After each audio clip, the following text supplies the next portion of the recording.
अध्ययन क्लासेस के YouTube channel Ajay mathematics पे आपका हार्दिक अभिनंदन है। आज हम कराने जा रहे हैं आपका जो अभी आपका एग्ज़ाम हुआ है कल मैथ का।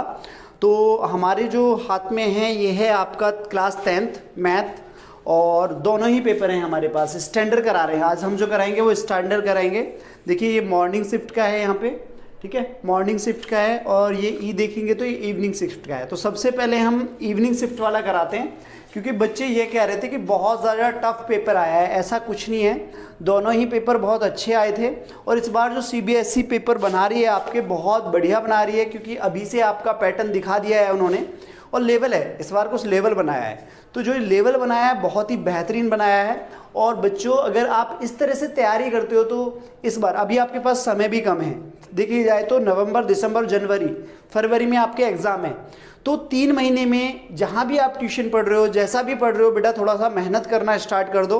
अपना सिलेबस कंप्लीट करिए टाइम से और अपनी प्रैक्टिस स्टार्ट करिए। तो समय न लेते हुए डायरेक्टली हम पेपर करते हैं। तो सबसे पहले आपको बेटा ये हमारा 3 पार्ट में इसकी वीडियो क्लियर करेंगे। और इस प्रकार से हमारे पास में अभी पहले हम इवनिंग शिफ्ट का करा रहे हैं। इवनिंग शिफ्ट का कराने के बाद स्टैंडर्ड है हमारा ये, और उसके बाद फिर मॉर्निंग शिफ्ट का स्टैंडर्ड कराएंगे, फिर उसके बाद बेसिक का कराएंगे इवनिंग शिफ्ट का, और फिर मॉर्निंग का आपका बेसिक का कराएंगे। इस प्रकार से आपको वीडियो देंगे। आप अपने इन पेपर्स को टैली कर सकते हैं, और इसको सॉल्व करने का बस एक ही माध्यम है कि आपको पता चले कि आप क्या करके आए हैं और इन फ्यूचर आपको किस तरह से पढ़ाई करनी है। तो सबसे पहला क्वेश्चन, अच्छा सभी के पास वैसे तो पेपर है तो मुझे लिखने की बहुत ज़्यादा आवश्यकता नहीं है, तो हम सबसे पहले पहला क्वेश्चन लेते हैं। पहला क्वेश्चन है हमारा, बिंदु 12-9 की मूल बिंदु से दूरी क्या है। मतलब कि the distance of the point 12-9 from the origin point. Origin point आपका ये है, इससे ज़्यादा मतलब आपको बहुत ज़्यादा मेहनत नहीं करनी है। आपको पता है 0 0 है, इसमें डिस्टेंस फार्मूला लगेगा। डिस्टेंस फार्मूला आपको पता है कौन सा है, x2 माइनस में x1 का होल स्क्वायर प्लस में y2 माइनस y1 का होल स्क्वायर, ये आपका डिस्टेंस फार्मूला है। तो अब आप यहाँ पे क्या करेंगे, आप बिल्कुल भी समय नहीं गवाएंगे, क्योंकि हमारे पास एक जो हमारा कोऑर्डिनेट है वो तो 0 0 है। तो बिल्कुल भी आप सबसे पहले क्या करो, 12 का स्क्वायर और प्लस में 9 का स्क्वायर कर दो। 12 का स्क्वायर और 9 का स्क्वायर, 12 12 में 144, 9 9 81, इनको जोड़ो यहाँ पे, 4 और 1 5, 8 4 12 2, अंडर रूट से जब बाहर आएगा तो हमारे पास आएगा आंसर 15। तो हमारे पास ऑप्शन सी, पहले का सी 15 इकाई 15 यूनिट है पहले का। अब क्वेश्चन नंबर 2 देखेंगे यहाँ पे, ठीक है। क्वेश्चन नंबर 2 में क्या है, 2 देखिए, तो 2 देखेंगे बच्चे। 2 में है कि यदि दो संख्याओं का LCM कितना है 4800 है, तो निम्न में से कौन सी संख्या उसका HCF नहीं हो सकती। उसने कहा है कि HCF नहीं हो सकती। पहले यहाँ पे देखिए, इसके फैक्टराइजेशन करिए, 48 × 100 ऐसे तोड़ लीजिए, ठीक है। अब हमारे पास ऑप्शन से करेंगे इसे। पहला ऑप्शन है 2 × 100, देखिए ये दोनों कट जाएगा, ये नहीं है, ठीक है। अब अगला आएगा 16 × 100, 1600 हो गए, ये भी नहीं है क्योंकि दोनों सम संख्याएं हैं, कटेगा। 18 × 100, ये भी दोनों सम संख्याएं हैं, ये भी कटेगा। 7 × 100, ये दोनों सम संख्या नहीं है, एक हमारे पास विषम संख्या है, तो यही हमारा ऑप्शन है। तो ऑप्शन कौन सा लगाएंगे, डी ऑप्शन लगाएंगे। बेटा ऑप्शन से क्यों कर रहे हैं, जब आपके पास पता है कि समय कम है और काम ज़्यादा है, तो आपको ऑप्शन से भी सीखना पड़ेगा, ठीक है, ऑप्शन से भी सीखना पड़ेगा। नेक्स्ट क्वेश्चन देखते हैं आपका, इसी का और दिया हुआ है, और बहुत इजी है। इसने कहा है कि 5 + √2 + √3, ये क्या है, एक अपरिमेय संख्या। पहली बात तो ये है, तो ज़्यादा दिमाग ना लगाते हुए डी आंसर है इसका। कौन सा आंसर है, डी। एक अपरिमेय संख्या है, क्यों है, देखिए ये भी परिमेय, ये भी परिमेय, सॉरी ये परिमेय है, ये अपरिमेय है और ये अपरिमेय है। तो जब परिमेय और अपरिमेय मतलब रेशनल प्लस रेशनल को जोड़ोगे तो ऑल टाइम इरेशनल आएगा। क्या आएगा, ऑल टाइम इरेशनल नंबर आएगा। क्वेश्चन नंबर 3 में जाएंगे हम यहाँ पे। क्वेश्चन नंबर 3 देखिएगा। क्वेश्चन नंबर 3 क्या कह रहा है कि x चर वाले द्विघात समीकरण का ग्राफ x चर को अधिकतम बिंदुओं पर काट सकता है। Graph of A quadric polynomial of variable x can intersect the x axis at the almost dash point. 2 होगा, कितना होगा, 2। ज़्यादा से ज़्यादा वो कितने बिंदु पे काटेगा, 2 पे काटेगा। तो इसका ऑप्शन ए ठीक है, पढ़ाया हुआ है ये, आप वीडियो में जाके देख सकते हैं। क्वेश्चन नंबर 5 देखिएगा। क्वेश्चन नंबर 5 क्या दिया है, cot 30 अपॉन में tan 30। इसकी वैल्यू आपको पता होनी चाहिए कितनी होती है। cot 30 की वैल्यू होती है √3 और इसकी होती है 1/√3। ऊपर ले जाइए, √3 मल्टीप्लाई √3 दोनों गुणा करोगे 3 आंसर आएगा। कितना आएगा, 3 आंसर आएगा। तो इसका ऑप्शन कितना है, डी ठीक है। क्वेश्चन 5 का ऑप्शन कौन सा है, डी ठीक है। ठीक है, अब चलते हैं क्वेश्चन नंबर 6। बहुत बढ़िया क्वेश्चन दिया हुआ है ये, क्वेश्चन करा रहे हैं। क्वेश्चन 6 का जो पहला वाला क्वेश्चन है उसे अगली वीडियो में कराएंगे। ठीक है, इसे देखिए जरा। यहाँ पे हमें दिया हुआ है कि एक आपको बहुपद दिया हुआ है, शून्यांक अल्फा और बीटा है, अल्फा और बीटा है, और कह रहा है यदि ए अल्फा 1/α प्लस 1/बीटा है। ये नोट्स में करा रखा है आपको, इस प्रकार का क्वेश्चन देखेंगे। सबसे पहले आप इसे मानक रूप स्टैंडर्ड फॉर्म में लिखिए, x² प्लस में 3x माइनस 4 बराबर 0। तो a बराबर आपके पास 1 हो गया, b बराबर आपके पास 3 हो गया और c बराबर माइनस में 4 हो गया। ठीक है, अब अल्फा जो अल्फा की वैल्यू है, अब हमारे पास में होता है शून्यांकों का योग, अल्फा प्लस बीटा बराबर में माइनस b/a और अल्फा मल्टीप्लाई बीटा बराबर में c/a। ये हमारा फॉर्मूला होता है, हाँ या ना। ठीक है, sum of zeros and product of zeros का फॉर्मूला आपको कराया हुआ है। तो अब हमें वैल्यू कंफर्म करनी है। तो सबसे पहले ये हमें कंफर्म हो गया, तो यहाँ पे देखिए जाइए। सबसे पहले b का वैल्यू क्या है, -b का वैल्यू क्या है 3, तो -3। a का वैल्यू क्या है आपके पास 1। इधर आएंगे, यहाँ पे c का वैल्यू क्या है आपके पास में -4 और a का वैल्यू 1। तो देखा जाए तो यहाँ पे अल्फा प्लस बीटा की वैल्यू -3 है और अल्फा मल्टीप्लाई बीटा की वैल्यू आपके पास यहाँ पे -4 है। ठीक है, -4। ये दोनों चीज़ क्लियर है आपके पास, दोनों क्लियर हो गए हैं। अब हमें क्या करना है, हमें निकालना है मेन सॉल्यूशन करना है। देखो बेटा, आराम से समझना, डायरेक्टली समझाऊंगा पहले इसे। ठीक है, जब आपके पास 1/a प्लस में 1/b लिखा हो तो नीचे गुणा कर दो और ऊपर उनको a प्लस b लिख दो। बस इतना दिमाग लगाना है, इससे ज़्यादा आपको कुछ करना नहीं है। कैसे आएगा, जब आपको वीडियो दिखाएंगे तब उसमें समझना अच्छे से। जब सॉल्यूशंस कराएंगे तो इसे कैसे करेंगे, तो इसका मतलब आप ये समझ जाओ, ऊपर आएगा अल्फा प्लस बीटा और नीचे आएगा alpha multiply beta. Alpha plus beta की वैल्यू कितनी है आपके पास, देखो जरा, -3 और -4 काटो तो बराबर में 3/4। ऑप्शन में है क्या 3/4, चेक करो जरा जल्दी फटाफट। 3/4 सी, ऑप्शन सी ठीक है आपका। कौन सा ठीक है, सी ठीक है। अब चलें आगे, बिल्कुल चलिएगा। नेक्स्ट क्वेश्चन देखेंगे आप। तो नेक्स्ट क्वेश्चन है आपका 7 में क्या कह रहा है। सबसे पहले क्वेश्चन नंबर 7 का फटाफट फिगर आउट करते हैं। ये कह रहा है कि ए बी और सी सिमिलर है ट्राइंगल में डी ई और एफ के। एंगल ए की वैल्यू है 47 और एंगल ई की वैल्यू है 83। पहली बात तो जब ये दोनों सिमिलर हैं तो सारे ही एंगल बराबर होंगे।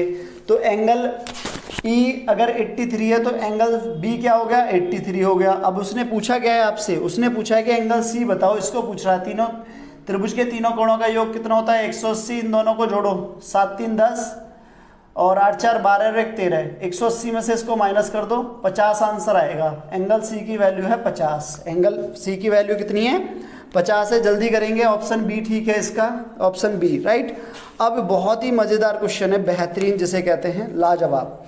ठीक है, 4.4 सेंटीमीटर लंबाई वाले चाप के द्वारा 6.3 सेंटीमीटर त्रिज्या वाले वृत्त के केंद्र पर बनाया गया कोण, the angle subtended at the centre of circle of radius 6.3 centimetre by an arc length 4.4 centimetre. Question को समझने की कोशिश करिए जरा।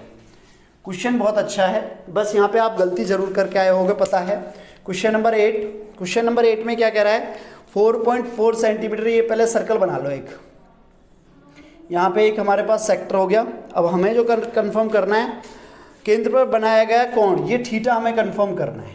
ठीक है, इससे पहले जो लंबाई है, इसे पी और क्यू है, जो पी और क्यू की लंबाई है वो है 4.4 सेंटीमीटर और त्रिज्या जो है वो है 6.3 सेंटीमीटर। तो अब हमें क्या करना है, इसका आंसर निकालना है, थीटा कंफर्म करना है। थीटा कितना आया, चलिए देखिए। मैंने पेपर से जाने से पहले आप लोगों को सभी को फॉर्मूले कराए थे। तो इसका फॉर्मूला क्या है, जो मतलब इसमें क्या लगेगा, हमें लंबाई दी हुई है, तो जो लेंथ ऑफ द आर्क होती है वो क्या होती है हमारे पास में, θ/360। ठीक है, पाई r राइट। और कितनी दी हुई है हमें, उसने जो चाप की लंबाई है चाप की लंबाई, यही फॉर्मूला होता है, ठीक है, लेंथ ऑफ द आर्क। अब हमारे पास देखिए थीटा अपॉन 180 होता है, 360 लगाएंगे तो यहाँ 2 से गुणा करनी पड़ेगी, तो थीटा अपॉन 180, पाई का मान 22/7, आर का मान 6.3, चाप की लंबाई 4.4। ध्यान से देखेंगे, इसे जल्दी काटने की कोशिश, क्योंकि हमारे पास समय की बहुत कमी है। दोनों बराबर हैं, पॉइंट से पॉइंट उड़ा दो जो बराबर में है, ठीक है। 7 से काटो, 7 नाम 63, 9, ठीक है। फिर क्या करेंगे हम यहाँ पे, देखो ध्यान से, 22 दूनी 44, क्लियर है, 9 दूनी 18, तो थीटा अपॉन में 20 बराबर में 2 बचा, क्रॉस मल्टीप्लाएंगे तो थीटा बराबर में 20 दूनी 40, ठीक है। समझ में आया? एक बार दोबारा समझने की कोशिश करते हैं, राइट। देखिए थीटा अपॉन हमने क्या लिया, 180 गुणा में 22/7 गुणा में 6.3 बराबर में 4.4। अब हम क्या करते हैं, अगली लाइन में इनका पॉइंट हटाते हैं, इसका भी पॉइंट हटाएंगे, इसका भी पॉइंट हटाएंगे, नीचे 10 आ जाएगा, नीचे 10 आ जाएगा। ध्यान से समझ में आ रहा है, ठीक है। अब थीटा अपॉन में हमारे पास 180 गुणा 22/7 गुणा 63 अपॉन में 10 बराबर में 44/10। अब आप ये लेंथ ही पड़ेगा, समय तो है नहीं हमारे पास, तो जितना हो सके कैलकुलेशन को जल्दी खत्म करो, इसलिए मैंने क्या करा था, उसको जल्दी कैलकुलेट करा था। अब यहाँ से आप आराम से कर सकते हैं, जब बेटा समय कम हो तो हमें कैलकुलेशन बहुत जल्दी। तो अब है हमारा नेक्स्ट क्वेश्चन 9, ठीक है। क्वेश्चन 9 में हम क्या कर रहे हैं बच्चे, देखिए क्वेश्चन 9 हमारा है एक ट्रायंगल, जिसपे उसने क्या कहा है, यहाँ पे हमारे पास 0 और 12 कोऑर्डिनेट है, यहाँ पे 0 0 कोऑर्डिनेट है, और यहाँ पे कितने हमारे पास 5 और 0, राइट। तो समय ना बिताते हुए डिस्टेंस फार्मूला लगाएंगे, मत लगाओ क्योंकि हमारे पास इधर 0 0 है, यहाँ 0 12 है, तो एक संख्या लिखेंगे ओनली 12। इधर भी सेम होगा, यहाँ पे 0 0 है, यहाँ पे 5 है तो 5 लिख दो। अब यहाँ पे आएगा क्योंकि यहाँ पे एक y का और ये x का है, अगर x x का हो तो भी इजी हो जाता है, y y का होगा तो भी। अब डिफरेंट है तो डिफरेंट के लिए हम डायरेक्टली फॉर्मूला लगाएंगे, 12 का स्क्वायर प्लस में 5 का स्क्वायर। 12 का 144 होता है, 5 का 25 होता है, दोनों को जोड़ेंगे तो 169 आएगा, और इसका हमारा क्या होता है, बाहर आएगा 13, तो ये 13 हो गया। इन सबको आपस में जोड़ दो तो हमारा 30 आंसर आएगा। कितना आएगा, 30, क्योंकि क्या निकालवा रहा है वो, पैरामीटर, परिमाप निकलवा रहा है ना, त्रिभुज का परिमाप। पैरामीटर होता है त्रिभुज के तीनों भुजाओं का योग, ये पैरामीटर होता है, इसका और हम करेंगे नहीं। अब है हमारा क्वेश्चन नंबर 10। क्वेश्चन नंबर 10 में बहुत जल्दी से करेंगे। सबसे पहले आपको बताया गया था कि जो इसका बहुलक वर्ग की निम्न सीमा, मतलब L1 होता है एक लोएस्ट लिमिट और एक होता है L2। तो सबसे पहले बहुलक छांटो, कौन है बहुलक, जो सबसे अधिक संख्या है वो 20 है। अब इसका क्लास इंटरवल क्या है, क्लास इंटरवल है 18 और 23। इनमें से जो छोटी संख्या है वो हमारी हो जाएगी लोअर लिमिट, और जो बड़ी संख्या है वो हो जाएगी अपर लिमिट। मगर लोअर लिमिट पूछा है तो लोअर लिमिट के लिए हमारे पास ऑप्शन ए ठीक है। कौन सा है, ऑप्शन ए। अब आते हैं क्वेश्चन नंबर 11। कौन सा है, question number 11। Very very important, बहुत ही अच्छा क्वेश्चन है ये, बहुत अच्छा दिया है 1 नंबर में आपको। तो यहाँ पे हम क्या करेंगे क्वेश्चन नंबर 11 में, बच्चे पहले फॉर्मूला लिखिए। फॉर्मूला है हमारा ए प्लस में ए स्मॉल दिया है तो आप भी स्मॉल लगा लो, सिग्मा FI और DI। बहुत स्पीड से बताएंगे इसे, इसका ट्रिक भी बताएंगे। ये फॉर्मूला है। अब ये पूछा है कि हमें क्या बताना है, इसका माध्य बताना है, मीन बताना है। अब बेटा यहाँ पे क्या हो जाएगी, ए की वैल्यू है 55, इसकी वैल्यू है -300, नीचे है 100, ठीक है। काटेंगे तो 0 से 0 खत्म, राइट। तो बराबर में 55 माइनस में 3, आंसर आ गया 52। कितना आ गया, 52। यस, 11 क्वेश्चन पढ़ लिया आपने, देखो पढ़ते रहिए। 12 नहीं करा रहे हैं, अभी बाद में शॉर्ट ट्रिक से बताएंगे। 13 नहीं करा रहे हैं, 14 कराएंगे। क्या कराएंगे, 14, ठीक है। थोड़ा समय है, एक एक क्वेश्चन कराएंगे बेटा, एक एक क्वेश्चन कराएंगे। 14 में जाइए। 14 में डायरेक्टली कह रहा है कि हमें माध्य का फॉर्मूला आता है कुल पदों का योग अपॉन में पदों की संख्या, ठीक है। Sum of observation, total number of observation and number of observation, नीचे जो आएगा। तो हमारे पास में क्या हो जाएगा, 9 बराबर में ऊपर जोड़ लेते हैं 6 + 7 + x + 8 + y + 14, राइट। और नीचे आ गया आपका टोटल नंबर हमारे 6 हैं। तो 9 × 6 बराबर में इन सबको जोड़ेंगे तो x + y बराबर में 35 आएगा, 35 है, हाँ ठीक है। अब इसको एक तरफ ले आओ, x + y बराबर में 54 माइनस में 35, तो x + y बराबर में आपका आएगा 19। ये हमारा आंसर है, इसमें है हमारा ऑप्शन सी। कौन सा है, ऑप्शन इसमें सी ऑप्शन आ रहा है बेटा, ठीक है। अब नेक्स्ट क्वेश्चन हमारा 15 नहीं कर पा रहे हैं हम, दोनों बाद में करेंगे। लास्ट क्वेश्चन है हमारा 16, ठीक है। 16 में क्या कहा है उसने, बहुत अच्छा क्वेश्चन है। 8 सेंटीमीटर और 14 सेंटीमीटर त्रिज्या वाले वृत्तों के त्रिज्याखंड के केंद्रीय कोणों का क्रम से इतना इतना है, तो त्रिज्याखंड के क्षेत्रफलों का अनुपात ज्ञात करिए। क्या करा है वो, देखिए पहले इसको सिंपल सा समझिए, ट्रिक से बता रहे हैं, ऑप्शन से सॉरी जब इसका मतलब मेथड होगा, चैप्टर कराएंगे तब इसमें बताएंगे इसका क्या कैसे होगा। देखिए सबसे पहले हमारे पास में क्या दी हुई है, हमें दो त्रिभुज दिए हुए हैं, दो त्रिज्या दी हुई है हमारे, तो एक 8 है और एक कितना है 24। पहले 8 और 24 लिख लो। फिर उसके बाद है हमारा 90 इसके साथ, और इसके साथ कौन है 30 है इसके साथ, 90 और 30। ध्यान से देखना कि हमें जो दिया हुआ है कि कितना दिया हुआ है, देखिए जब त्रिज्याखंड इसने दिया है कि त्रिज्याखंड के क्षेत्रफलों का अनुपात, जब क्षेत्रफल का अनुपात कह रहा है तो बाकी तो सारी चीज़ें कट जाएंगी, जो रेडियस है वो उसकी एक और बार गुणा कर लो। रेडियस कितनी है 24 है इसकी, तो 24 ऐसे लिख लो, दोनों को आमने सामने लिख लिया। अब काटते हैं, कैसे काटेंगे इसे देखिए जरा।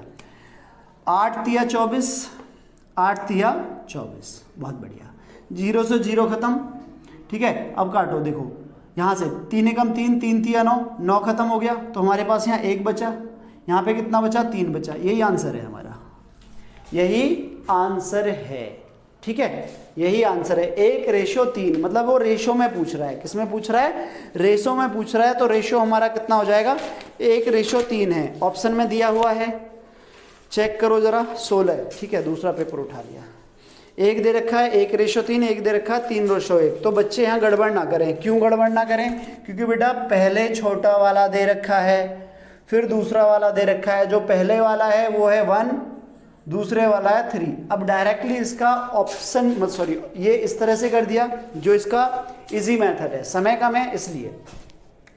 दूसरी बात, पहला तो आप अपनी पढ़ाई बहुत अच्छे तरीके से कर दीजिए, क्योंकि आपको आईना दिखा दिया इन पेपरों ने। जो बच्चे बड़े हवा में घूम रहे थे, जो बड़े हवाबाजी करते हुए घूम रहे हैं, बेटा वो ज़रा नीचे आ जाओ।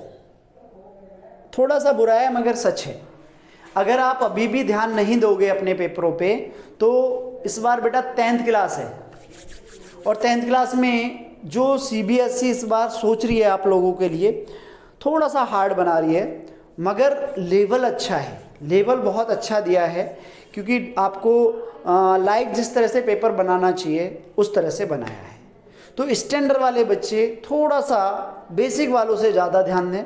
पेपर दोनों ही इजी हैं, बहुत ज़्यादा टफ नहीं है। देखो 1-2 क्वेश्चन ऐसे दे देता है जो थोड़ा सा सवाल में घुमा देता है, तो मैं जब आपको कराऊंगा बेटा इस तरीके से करा दूंगा, चाहे वो स्टैंडर्ड का हो, बेसिक का हो, टॉपिक एक ही होते हैं, बस टॉपिक को हमें क्या करना है, उस टॉपिक में कंफर्म करना है कि ये वाला बेसिक का है और ये स्टैंडर्ड का है।